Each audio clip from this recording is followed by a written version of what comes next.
Greetings, Minecrafters, and welcome to another discussion, another Minecraft discussion on all things well-being. Just a reminder that Minecraft, the foundation for Minecraft is becoming the boss of your brain, which means thoughts come first and feelings come second and actions or behavior third.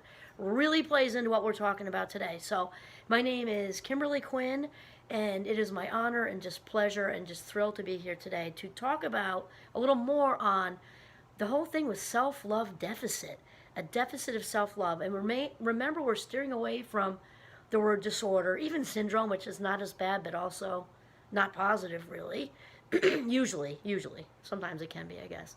But the word disorder insinuates that something's, defective or flawed or about us, and that we're damaged goods. And that's the whole issue with self-love deficit. So we want to stay away from that word.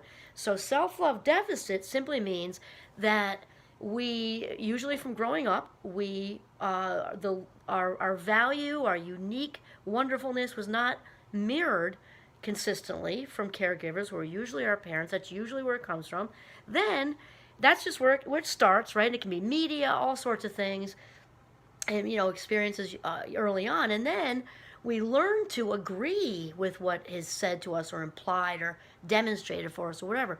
We learn to agree as little kids. Why? Because we trust the grown-ups in our lives, and they must know, they must be right because they're the grown-ups, right? So and then when we kind of come into our own teenagerhood, adulthood, we kind of lock into confirmation bias. So we unconsciously actually seek out that which we already believe to be true. So we heard we weren't smart enough, athletic enough, artistic enough, that we were lazy, that we couldn't sing, that all that stuff.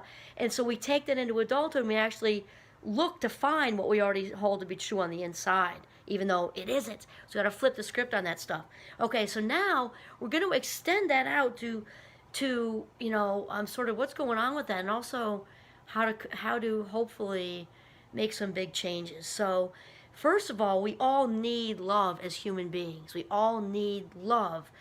And it's part of being human being. Even, some people might need a little bit more attention and affection, right? Depending on how they're wiring, but no matter how you cut it up, we all need some. We need lots of love.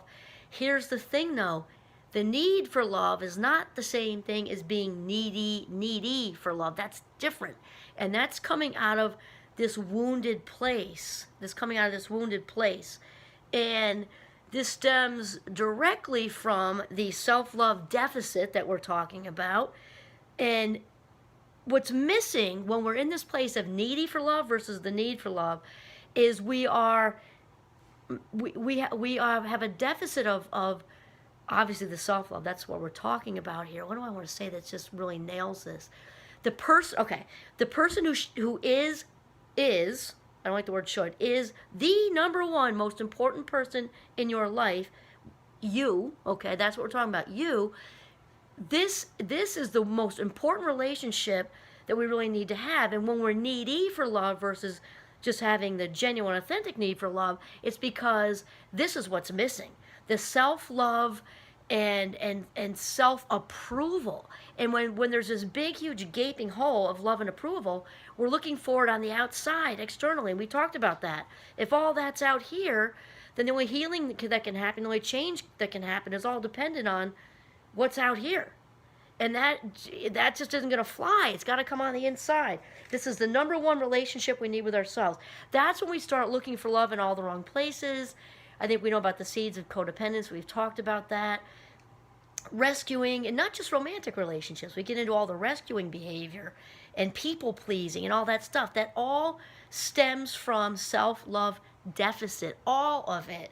Big wounds going on. So we got to really circle around. Not only that, when we get into the codependent behaviors, which are all very common actually, it pushes people away.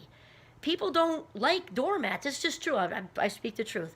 And doormats can be uncomfortable because it puts the pressure on the people on the outside to figure out how to navigate you, because we teach other people how to treat us. So doormats can make people uncomfortable and push people away. That's how it works. Also, really, so what we need to do is work on the number one relationship, which is the one with ourselves, right?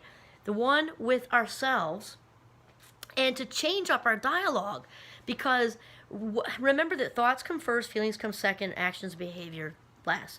So if we're allowing, this needy talk, and we're choosing to be lonely, because that's what it is. We don't like to hear that, but we're choosing it on a lot of different levels. We're choosing it primarily by allowing lonely dialogue and focusing on all the issues we have. I don't have a partner, I don't have kids, I don't have friends, I don't like my work people, or whatever like that.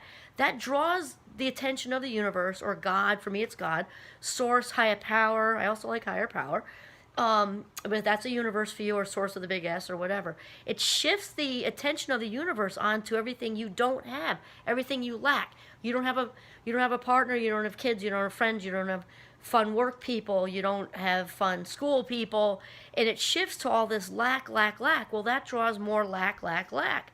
And so we have to make a conscious effort to flip the script on, I love saying that, actually. That was one of my, I met some nice people at my TED Talk, and this one guy kept saying that, flip the script, and it kind of stayed in my head. So I really like that. So flip the script on the dialogue, because it is that simple. So we have simple and easy. Is it easy? Not if you've been allowing it for a long time. There's no blame there, because all kinds of stuff happened when we were kids that we didn't have control over. Now, however, as grown-ups, it's time to take accountability. And remember that habits are not made or broken. Habits shift. So we have to lean out of the, negative self-talk, the loneliness talk, the needy, I need, neediness, need love, approval talk, codependent talk, and we need to shift out of that into more positive, happy talk, positive talk, finding the things that are good about you. And that may be really tough if you're not used to thinking positive thoughts about yourself. So you can start out small. Just start out with any nice, good things about yourself. I'm thoughtful. I'm caring. I'm the kind of friend somebody would want to have. Or if you did something nice for somebody today, and it's an action thing, wow, I went out of my way today. I ended up being 15 minutes late for work because I saw somebody struggling to carry their groceries, and I, whatever. Start out small. Positive affirmations all over the place. But here's the thing: it is that simple, not that easy. It's that simple because our thoughts control our feelings. So if we're not thinking needy, lonely thoughts, we're not going to feel needy and lonely. It is that simple. And then what we need to do is be really consistent, really, really consistent, and catch ourselves, stop ourselves in the act when we're in that place, okay, or outwardly self-deprecating, which also pushes people away. Nobody likes a self-deprecator. It makes people enormously uncomfortable.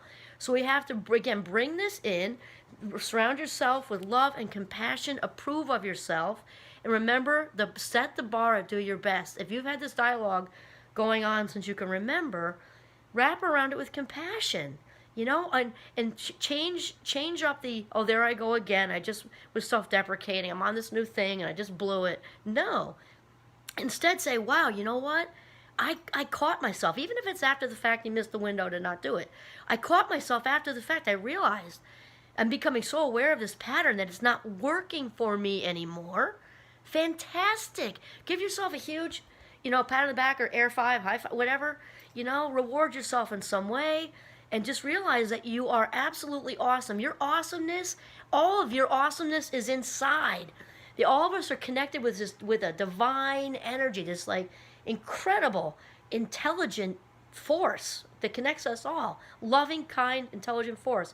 And that connects all of us. It's all you need is already in there. We just have to uncover, because when wounds happen, they tend to cloud over all, they can tend to cloud over and get in the way of all this good stuff, and we just can't see it, but it's all there. And once you uncover your authentic self, like an archaeological dig, let me tell you, there is no better feeling in this world.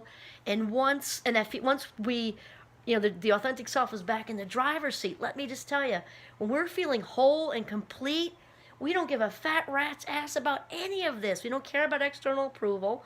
We don't care about, there's definitely no desire to harm anybody or ourselves. And I don't just mean like in an extreme way, just self-deprecating. There's no desire for it because we feel whole and complete. That just leaves us.